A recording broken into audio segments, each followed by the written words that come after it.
Yo, welcome back to First Time Watching the Book of Genesis. We're on episode 5, and we're doing chapters 13 to 15 today.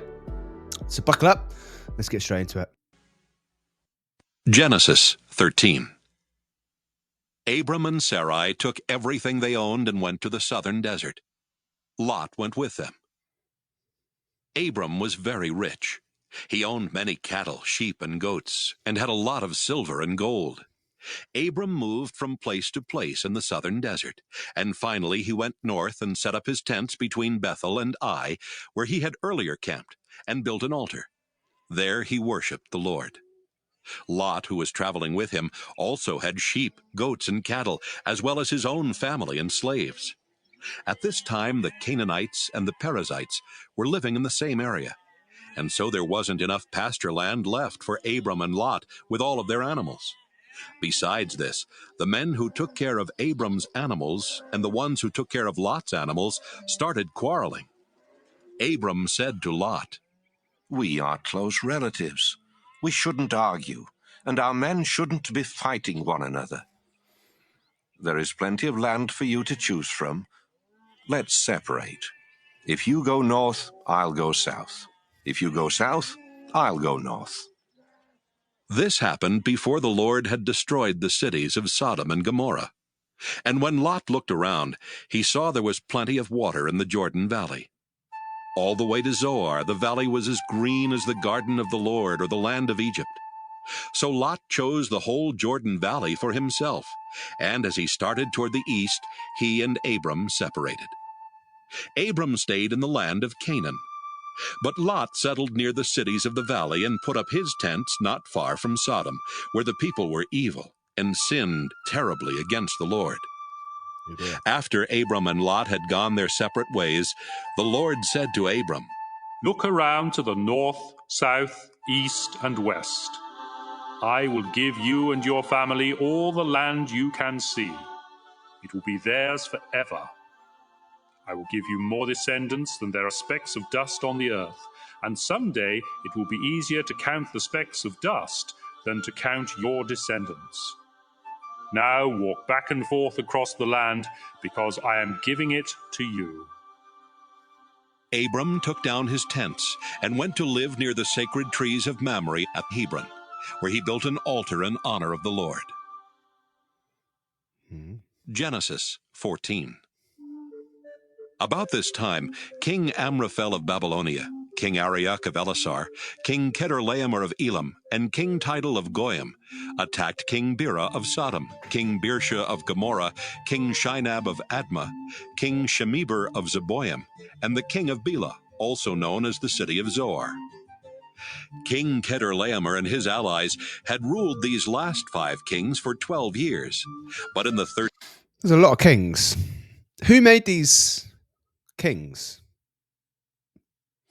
There's a lot of them, isn't there? There's a lot of fighting going on already. But yeah, that's all we've got. Who made the kings? Did they make themselves kings, or was it God? Didn't really hear that story, but yeah, hopefully we'll come across it later on in the season. 13th year, the kings rebelled and came together in Siddim Valley, which is now covered by the southern part of the Dead Sea. A year later, King Chedorlaomer and his allies attacked and defeated the Rephaites in Ashtaroth Karnaim, the Zuzites in Ham, and the Emites in Sheva Kiriathaim. They also defeated the Horites in the hill country of Edom as far as El Paran near the desert. They went back to the city of En-Mishpat, better known as Kadesh. Then they captured all the land that belonged to the Amalekites, and they defeated the Amorites who were living in Hazazon Tamar. At Siddim Valley, the armies of the kings of Sodom, Gomorrah, Admah, Zeboim, and Bela fought the armies of King Chedorlaomer of Elam, King Tidal of Goyim, King Amraphel of Babylonia, and King Arioch of Ellasar. The valley was full of tar pits, and when the troops from Sodom and Gomorrah started running away, some of them There's that word again, tar pits. Seems to be a lot of stuff made of tar. Fell into the pits. Others escaped to the hill country. Their enemies took everything of value from Sodom and Gomorrah, including their food supplies. They also captured Abram's nephew Lot, who lived in Sodom. They took him and his possessions and then left.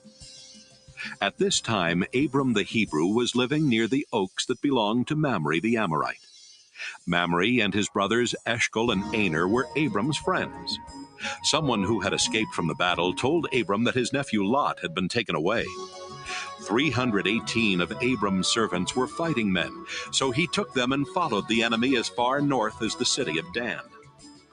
That night, Abram divided up his troops, attacked from all sides, and won a great victory. But some of the enemy escaped to the town of Hobah north of Damascus, and Abram went after them. He brought back his nephew Lot, together with Lot's possessions and the women and everyone else who had been captured. Abram returned after he had defeated King Chedorlaomer and the other kings. Then the king of Sodom went to meet Abram in Sheva Valley, which is also known as King's Valley. King Melchizedek of Salem was a priest of God Most High. He brought out some bread and wine and said to Abram, I bless you in the name of God Most High, creator of heaven and earth. All praise. Right, there's a lot of kings. There's a lot of family members here going on at the moment. So, if we are to believe that they have all come from Moses and his wife's 3 children, then they're basically fighting their family members. Family fighting family.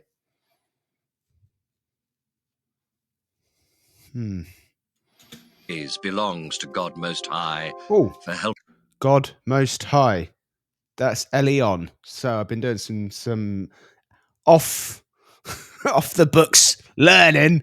I've just noticed that. I know God Most High. That's translated from El Eon, who it's a guy called Paul Wallace that I've been listening to. Quite interesting. Go and watch his stuff if you want to. But basically, there's Elion, which is God Most High, and then there's Elohim, which is God's small with a small g. Basically, is his theory. All praises belong to God Most High, so that'd be Elion, the God of gods. It's just funny how I've seen that there. Like I've not linked it until now. Helping you defeat your enemies. Then Abram gave Melchizedek a tenth of everything. The king of Sodom said to Abram, And it says God Most High. Well, I didn't pick that up the first time I read this. God Most High. Wow. Okay. And the God that speaks to Moses is called. He refers to himself as I am. That's his name. Call me I am. All I want are my people. You can keep everything else. Abram answered, The Lord God Most High made the heavens and the earth, and I have promised him that I won't keep anything of yours, not even a sandal strap or a piece of thread. Then you can never say that you are the one who made me rich. Let my share be the food that my men have eaten. But Aner, Eshcol, and Mamre went with me, so give them their share of what we brought back. Genesis 15. Later, the Lord spoke to Abram in a vision. Abram, don't be afraid. I will protect you and reward you greatly. But Abram answered, Lord, all-powerful, you have given me everything I could ask for, except children. And when I die, Eliezer of Damascus will get all I own. You have not given me any children, and this servant of mine will inherit everything. The Lord replied, No, he won't. You will have a son of your own, and everything you have will be his. Then the Lord took Abram outside and said, Look at the sky and see if you can count the stars. That's how many descendants you will have. Abram believed the Lord, and the Lord was pleased with him. The Lord said to Abram, I brought you here from Ur in Chaldea, and I gave you this land. Abram asked, Lord God, how can I know the land will be mine? Then the Lord told him, Bring me a 3-year-old cow, a 3-year-old female goat, a 3-year-old ram, a dove, and a young pigeon. Abram obeyed the Lord. Then he cut the animals in half and laid the 2 halves of each animal opposite each other on the ground. But he did not cut the doves and pigeons in half. And when birds came down to eat the animals, Abram chased them away. As the sun was setting, Abram fell into a deep sleep, and everything became dark and frightening. Then the Lord said, Abram, you will live to an old age and die in peace. But I solemnly promise that your descendants will live as foreigners in a land that doesn't belong to them. They will be forced into slavery and abused for 400 years. But I will terribly punish the nation that enslaves them, and they will leave with many possessions. 4 generations later, your descendants will return here and take this land, because only then will the people who live here be so sinful that they deserve to be punished.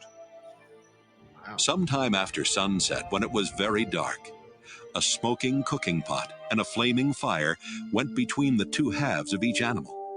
At that time, the Lord made an agreement with Abram and told him, I will give your descendants the land east of the Shihor River on the border of Egypt as far as the Euphrates River. They will possess the land of the Kenites, the Kenizzites, the Cadmonites, the Hittites, the Perizzites, the Rephaites, the Amorites, the Canaanites, the Girgashites, and the Jebusites. Wow. Genesis. Whoa. Okay. Well, that's another 3 chapters done, peeps. I hope you're still enjoying it. Wow. Enjoyment might be a strong word, but yeah, educate yourself. I'm finding it intriguing and interesting. I'm going to do a family tree, don't you worry, and put them where they live and follow where it all goes. And the reason being is because I want to see how far they spread out across the world. And I want to compare it to what is going on in different countries at that time. So when we get into different books and religions, you can kind of piece it all together. I'm interested in like the UK, because when did the UK start populating? Like, is it from like Israel when they've gone all over the world, or what? Because yeah, that blows my mind. That's what I want to see. Because, or is there a population going on over here in the UK at the same time? And if so, who's made them? You know. But yeah, I'll leave you to it. I'll see you again. I'll be back tomorrow.